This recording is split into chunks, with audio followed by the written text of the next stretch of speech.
Hello friends, SRH food சேனலில் அன்பான வணக்கம். ஃப்ரெண்ட்ஸ், இங்கே பாருங்கள், சன்னாகுனி பொடி தான் ரெடி பண்ணியிருக்கேன். ரொம்பவே நல்லாயிருக்கும் ஃப்ரெண்ட்ஸ். வாங்க ஃப்ரெண்ட்ஸ், வீடியோக்குள்ளே போகலாம். இங்கே பாருங்கள்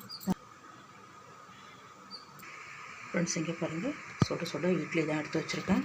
இந்த பொடி தொட்டுட்டு சாப்பிட்றதுக்கு ரொம்பவே நல்லாயிருக்கும். இங்கே பாருங்கள், நம்ம வீட்டிலையே இட்லியாக ரெடி பண்ணி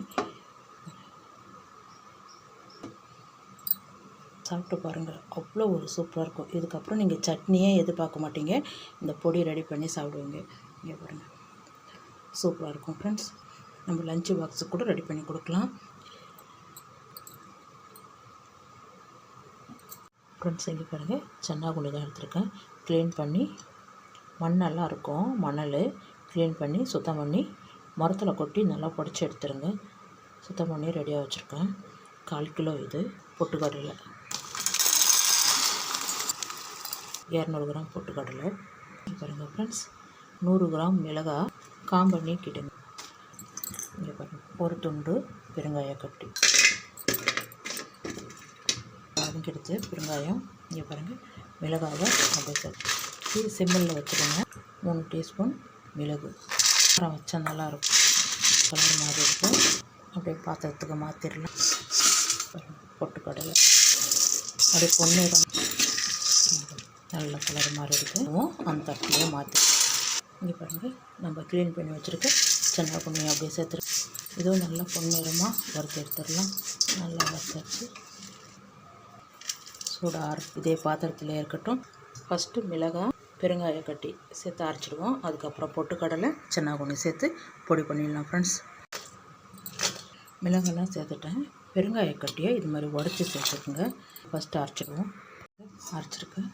இந்த பொடிக்கு தகுந்த கல் உப்பு, பொட்டுக்கடலைலாம் சேர்த்துக்கலாம். இதை ஃபஸ்ட்டு அரைச்சிடுவோம்.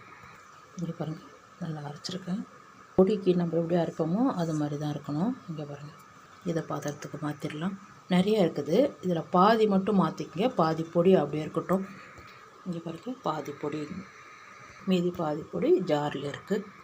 அப்படியே சன்னாகுனி கொஞ்சம் மாதிரி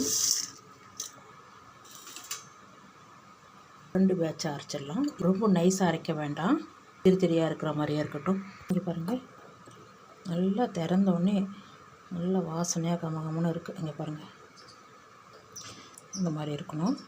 திரும்பவும் எடுத்து வச்சுருக்கோம் இல்லையா, அந்த பொடியும் சன்னாகுனியும் சேர்த்து அரைச்சி ஒரே பாத்திரத்தில் மாற்றிக்கலாம். இங்கே பாருங்கள், 2 பேட்சாக அரைச்சிருக்கேன். இங்கே பாருங்கள், மீதி இருக்கிறதையும் அள்ளியிருக்கேன்.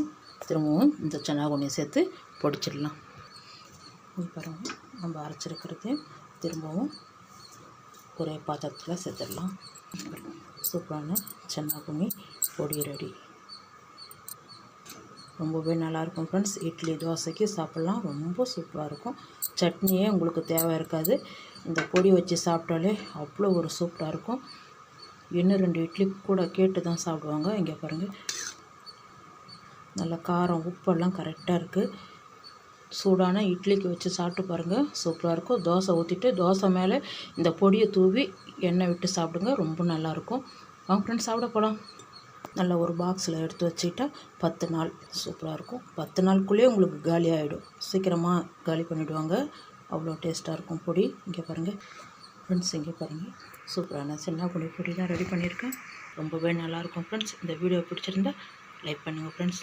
Thank you friends.